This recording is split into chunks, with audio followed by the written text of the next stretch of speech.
뉴스 속 경제 이슈는 더 쉽고 깊게, 최신 고용 동향은 더 빠르게 전해드리는 고용브리핑 365 시간입니다. 곽준영 기자와 함께하겠습니다. 안녕하세요. 안녕하십니까. 오늘 어떤 이슈 준비하셨나요? 자, 오늘 이슈를 저희가 소개를 해드리면 내 월급은 그대로인데 이런 의문부호부터 붙는 분들 많으실지 모르겠습니다.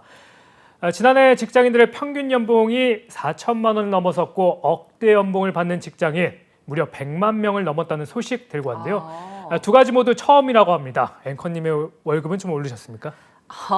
저야말로 내 월급은 그대로인데라는 그 물음표 부호가 딱 붙네요. 네, 관련 내용 이슈픽에서 짚어보겠습니다. 네, 사실 저뿐만이 아니라 말씀하신 것처럼 시청자분들도 다 물음표 부호가 붙을 것 같습니다. 이게 참 신뢰할 만한 자료인가 여기서부터 의문이 생기는데요. 네, 그래도 신뢰할 만한 곳이긴 합니다. 이 국세청이 내놓은 자료인데요. 올해 4분기 국세 통계 자료인데 지난해 직장인들의 평균 연봉은 세금을 내기 이전 기준으로 따졌을 때 4,024만 원으로 집계됐습니다. 한 달 월급으로 계산해 보면 335만 원 이 정도 되는데요. 이렇게 직장인들의 평균 연봉이 4천만 원대에 올라선 건 최초라고 합니다. 참고로 2년 전 직장인 평균 연봉이 3,828만 원이었으니까 5.1% 늘어난 수준입니다. 네, 근데 물가가 많이 올라서 연봉이 올랐다고 해도 그걸 체감하기는 또 어려울 수 있을 것 같아요. 지역별로도 차이가 있었나요?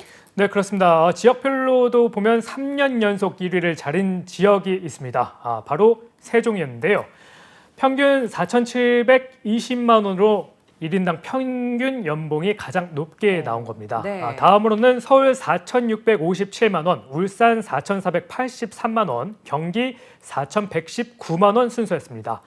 제주는 3,419만 원으로 가장 낮았는데요. 이는 지역 일자리 구조 때문에 급여 수준이 높은 대기업 일자리가 거의 없고 또 관광과 서비스업, 농업 등의 일자리가 많기 때문이라는 분석입니다. 네, 평균 연봉뿐 아니라 꿈의 연봉이라고 할 수 있는 억대 연봉자도 많이 늘었다고 했잖아요. 네, 그렇습니다. 1억을 넘는 이 고소득 직장인이 112만 3천 명이었습니다. 2020년 91만 6천 명에서 23% 가까이 늘었는데요. 억대 연봉자가 100만 명이 넘은 것 역시 최초입니다. 지난해 귀속 근로소득 연말정산을 신고한 직장인이 1995만 9천 명이니까 이 직장인의 5.6%가 억대 연봉자인 셈입니다. 자, 이렇게 연봉이 두둑한 직장인 늘었습니다. 근로소득이 낮아 세금 낼 필요가 없는 직장인도 많은데요.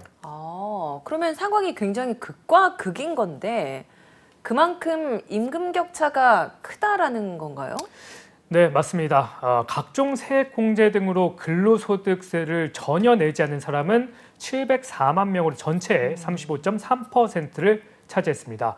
2020년 전체의 37.2%에 비해 1.9% 줄어들긴 했지만 여전히 높은 비율입니다. 네, 이렇게 임금 격차도 크다 보니까 자산의 격차 역시도 더 벌어질 수밖에 없겠어요. 네, 그렇습니다. 이번에 통계청에서 올해 이 가계금융복지조사를 보면 이러한 상황이 더 뚜렷하게 확인됩니다.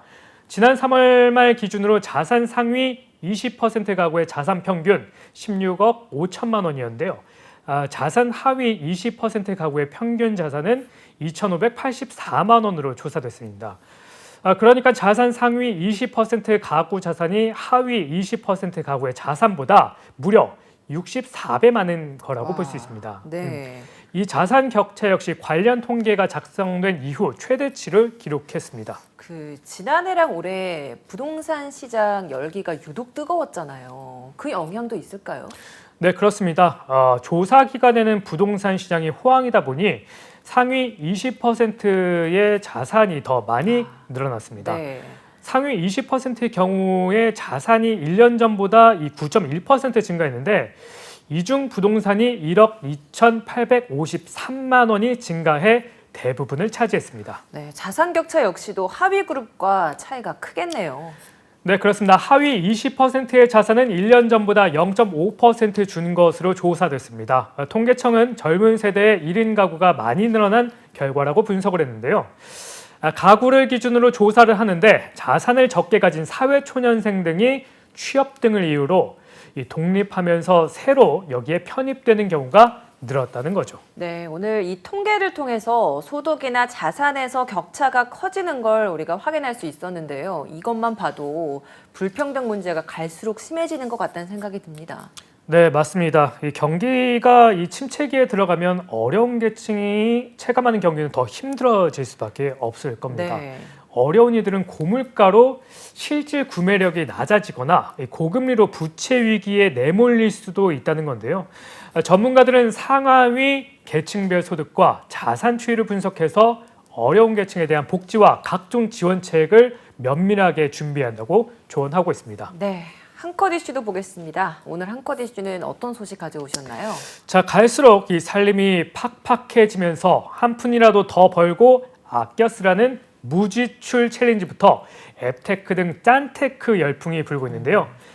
내년에도 소비자들이 지갑을 더 굳게 닫을 것이라는 전망이 나왔습니다. 전경련이 전국 만 18세 이상 국민 1000명에게 2023년 소비 지출 계획을 좀 물어봤습니다. 네. 10명 가운데 5명 이상은 올해보다 내년 씀씀이를 더욱더 줄이겠다고 답을 했습니다. 네, 사실 그럴 수밖에 없는 게요. 소비자 물가 상승률이 계속 높아지고 있어요. 최고치를 계속 새로 쓰고 있잖아요. 네, 그렇습니다. 지난 7월 소비자 물가 상승률이 외환 위기 이후 최고치인 6.3%를 기록했었죠.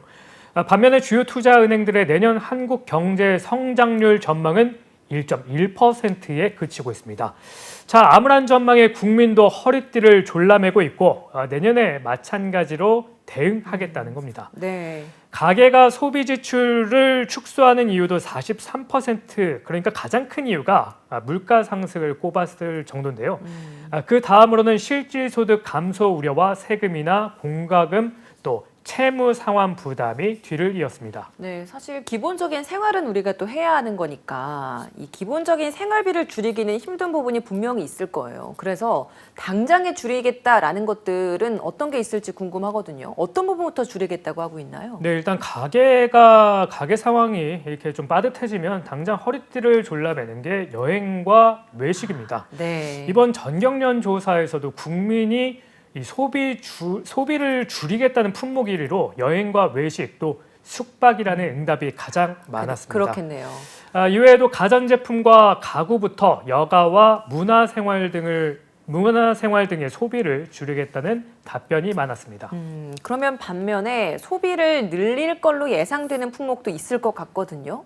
근데 가장 이 높은 응답률을 보인 품목은 바로 음식료품으로 26%였습니다.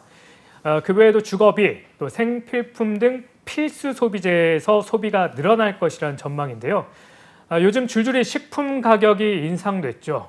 그렇다 보니 어쩔 수 없는 선택이라고 볼 수 있습니다. 네, 사실 이건 뭐 더 많이 산다라기보다 물가가 올라가다 보니까 소비나 지출 금액이 올라가는 영향도 있을 것 같다는 생각이 듭니다. 자, 이렇게 모두가 허리띠를 졸라매는 상황인데 개인뿐 아니라 기업도 상황이 어렵긴 마찬가지일 것 같아요. 네, 맞습니다. 기업들의 안정 중시 기조는 내년 투자 계획에서도 고스란히 확인할 수 있습니다. 전경련 조사 결과 국내 500대 기업 중 절반 가까이가 내년에 투자 계획이 없거나 아직 세우지 못했다고 이렇게 답을 했거든요. 네. 그런데 이 계획을 세운 기업 중에서도 투자를 늘리겠다고 응답한 기업은 13%에 불과했습니다. 고소득 가구와 저소득 가구 간의 격차가 더 많이 벌어져서 자산의 양극화도 심각해졌는데요. 정책의 사각지대가 없는지 점검하고 경제적 약자의 목소리에 더 귀 기울여야 할 시점입니다. 오늘도 곽준영 기자와 함께했습니다. 고맙습니다.